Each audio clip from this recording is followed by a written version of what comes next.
Welcome back. शुरू करते हैं आज के सेशन को। सेशन का पहला वीडियो है, नागरिकों को कुल कितने मौलिक अधिकार प्राप्त हैं। ऑप्शंस हैं 9, 10, 7, 6। सही ऑप्शन है ऑप्शन डी 6।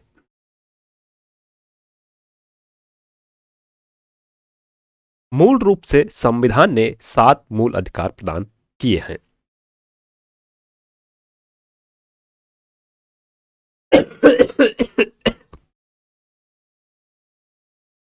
पहला है समता का अधिकार, अनुच्छेद 14 से 18 तक। दूसरा, स्वतंत्रता का अधिकार, अनुच्छेद 19 से 22 तक। शोषण के विरुद्ध अधिकार, अनुच्छेद 23 से 24। चौथा, धर्म की स्वतंत्रता का अधिकार, अनुच्छेद 25 से 28। पांचवा, संस्कृति और शिक्षा संबंधी अधिकार, अनुच्छेद 29 से 30। छठा, संपत्ति का अधिकार, अनुच्छेद 31। सातवां, संवैधानिक उपचारों का अधिकार, अनुच्छेद 32। यहां पर छठा संपत्ति का अधिकार, अनुच्छेद 31। थोड़ा गला खराब है, जुकाम है, तो आवाज में भी समस्या है। छठा है संपत्ति का अधिकार, अनुच्छेद 31, जिसे 44वां संविधान संशोधन जो हुआ था 1978 में को निरसित कर दिया गया और वर्तमान में इसे एक विधिक अधिकार के रूप में रखा गया है। अगर वर्तमान में देखें तो मूल अधिकार हैं कुल 6। प्रश्न नंबर 2, निम्नलिखित कथनों पर विचार करें। पहला, हेनले पासपोर्ट इंडेक्स 2024 में जापान और सिंगापुर शीर्ष स्थान हासिल किया है। दूसरा, भारत को इस सूची में इस साल 80वें स्थान पर रखा गया है। दिए गए कोड की सहायता से सही उत्तर चुनें। केवल एक, केवल दो, एक और दो, ना तो एक ना ही दो। यहां पर सही है ऑप्शन सी, एक और दो।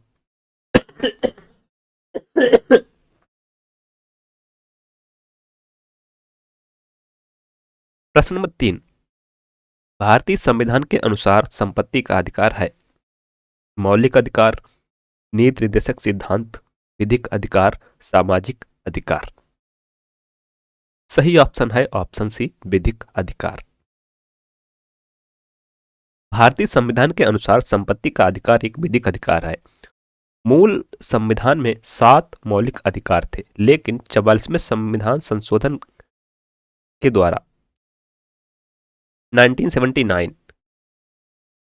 1978 में हुआ था और इसको लागू कर दिया गया 1979 में। संपत्ति का अधिकार अनुच्छेद 31 व 19 का को मौलिक अधिकार से हटाकर संविधान के अनुच्छेद 301 के अंतर्गत कानून अधिकार के रूप में रखा गया है। अब यह कानूनी अधिकार है। प्रश्न नंबर 4, निम्नलिखित में से किस बात में उच्चतम न्यायालय ने धारणा व्यक्त की कि मूल अधिकार व्यक्ति को जैसा उसे सबसे अच्छा लगे उस तरह अपनी जिंदगी की रूपरेखा तैयार करने के लिए सक्षम बनाते हैं? इस बात में कहा गया। इंदिरा गांधी बनाम राजनारायण, गोलकनाथ बनाम स्टेट ऑफ पंजाब, बैंकों के राष्ट्रीयकरण का मामला, अजहर बनाम म्यूनिसिपल कॉरपोरेशन। सही ऑप्शन है ऑप्शन बी, गोलकनाथ बनाम स्टेट ऑफ पंजाब। गोलकनाथ बनाम स्टेट ऑफ पंजाब बाद में उच्चतम न्यायालय ने मौलिक अधिकारों को सर्वोच्च माना और कहा कि इसमें संशोधन नहीं हो सकता है। प्रश्न number 5, servants of India society के संस्थापक कौन थे? मदन मोहन मालवीय, जस्टिस रानाडे, सरोजनी नायडू, गोपाल कृष्ण गोखले।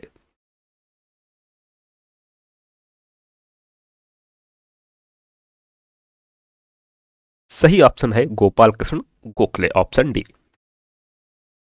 गोपाल कृष्ण गोखले ने सर्वेंट्स ऑफ इंडिया सोसाइटी की स्थापना पुणे, महाराष्ट्र में की थी। सोसाइटी ने शिक्षा, स्वास्थ्य, सफाई और सामाजिक बुराइयों के क्षेत्र में कार्य किया। प्रश्न नंबर 6, भारतीय संसद में निम्नलिखित में से कौन शामिल है?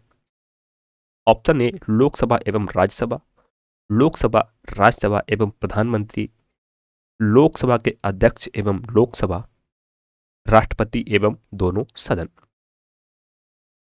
भारतीय संसद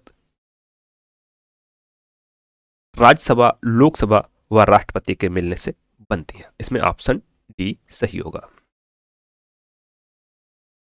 भारतीय संसद में राष्ट्रपति एवं दोनों सदन, लोकसभा और राज्यसभा शामिल हैं। प्रश्न नंबर 7, लोकसभा के अध्यक्ष के पद के विषय में निम्नलिखित कथनों पर विचार कीजिए। वह राष्ट्रपति के प्रसाद पर्यंत पद धारण करता है। यह आवश्यक नहीं कि वह अपने निर्वाचन के समय वह सदन का सदस्य हो, परंतु उसे अपने निर्वाचन के 6 माह के भीतर सदन का सदस्य हो जाना पड़ेगा। तीसरा, यदि वह त्यागपत्र देना चाहे तो उसे अपना त्यागपत्र उपाध्यक्ष को संबोधित करना होगा। तो यहां पर जो पहला है, वह राष्ट्रपति के प्रसाद पर्यंत पद धारण करता है, गलत है। दूसरा भी गलत है, यह आवश्यक नहीं कि वह अपने निर्वाचन के समय वह सदन का सदस्य हो, परंतु उसे अपने निर्वाचन के 6 मास के भीतर सदन का सदस्य हो जाना पड़ेगा। ऐसा किसी मंत्री के विषय में होता है। यहां पर केवल तीसरा सही होगा। यदि वह चाहे तो अपना त्यागपत्र उपाध्यक्ष को संबोधित कर सकता है। केवल 3।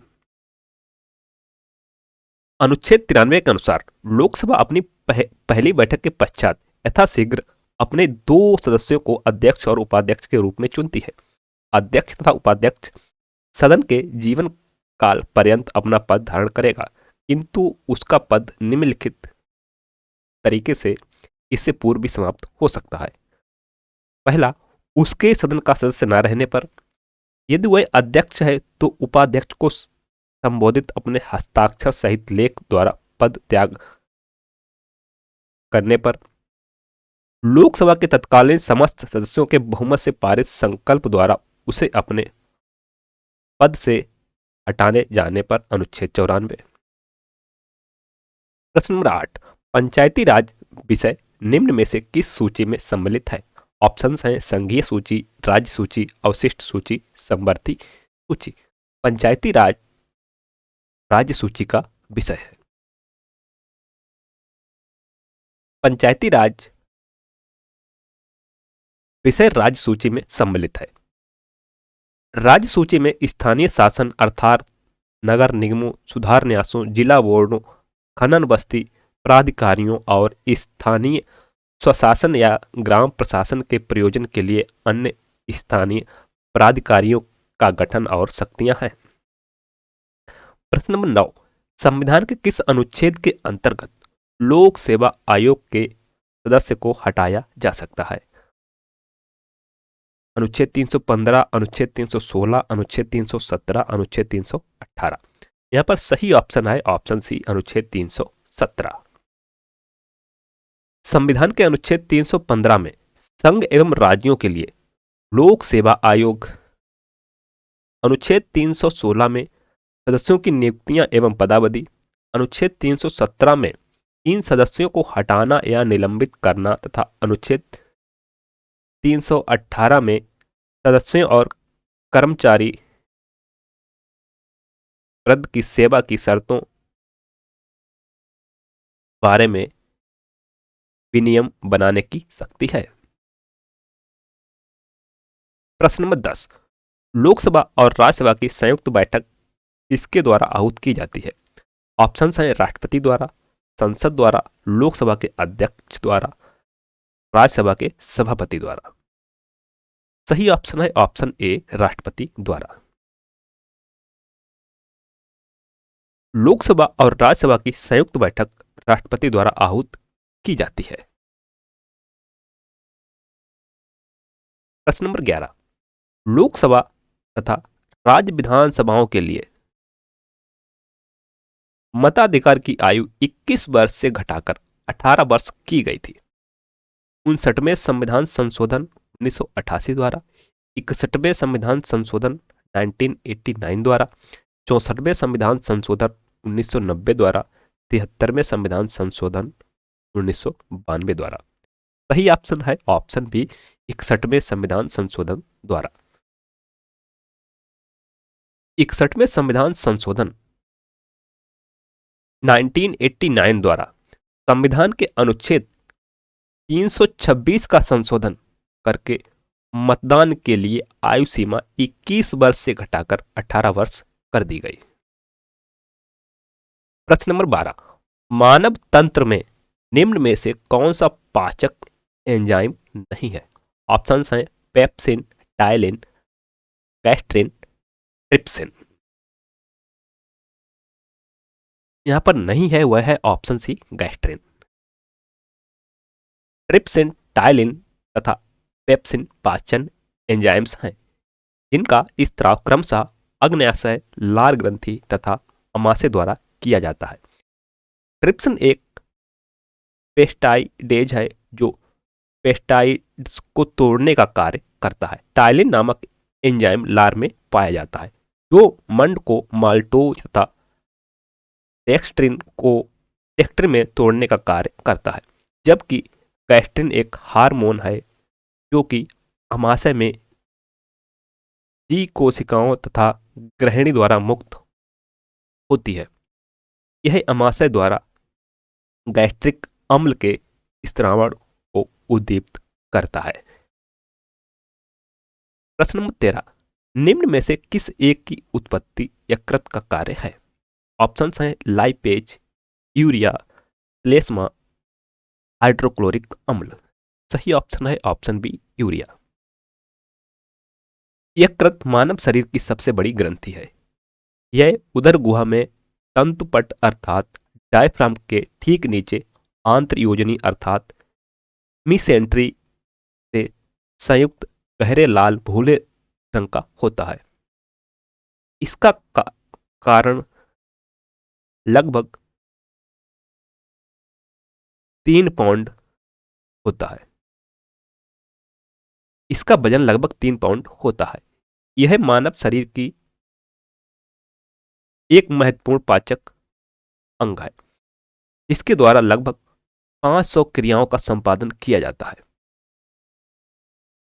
इसकी कुछ मुख्य क्रियाएं जैसे पित्त का उत्पादन, रक्त प्लाज्मा से कुछ प्रोटीनों का उत्पादन, ग्लाइकोजेनेसिस क्रिया द्वारा ग्लूकोज को ग्लाइकोजन में परिवर्तन, रक्त में अमीनो अम्ल का नियमन तथा विषाक्त अमोनिया को यूरिया में परिवर्तित करना आदि है।